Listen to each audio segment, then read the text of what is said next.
Hello guys, welcome to back my channel Balaram. আজকে তোমাদের জন্য নিয়ে চলে আসলাম একটা সুন্দর রেসিপি, ছাঁকা তেলে মাছ ভাজা। প্রথমে মাছগুলিকে কেটে ভালো করে ধুয়ে নিলাম। চুবড়িতে মাছগুলিকে রেখে ভালো করে জলটা ঝাড়িয়ে নিলাম। তারপরে মাছগুলিতে লবণ, লঙ্কা গুঁড়া, হলুদ গুঁড়া দিয়ে ভালো করে মাখিয়ে নেবে।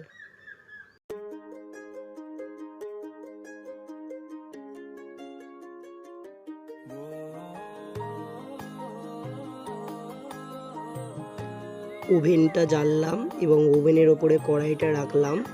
কড়াইটা গরম হওয়ার সঙ্গে সঙ্গেই তাতে সরিষার তেল দিলাম এবং তেলটা গরম হতেই একের পর এক মাছগুলোকে তেলের ওপরে ছাড়তে থাকলাম।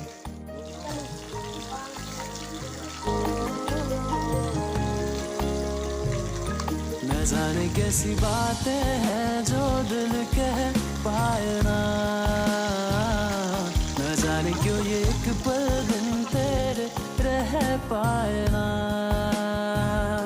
न जाने कैसी बातें हैं जो दिल कह पाए ना, न जाने क्यों ये एक पल दिन तेरे रह पाए ना। तू बता क्या हुआ आँखों के दरमिया के लगने लगा ख्वाबों से बेहतर ये जहां।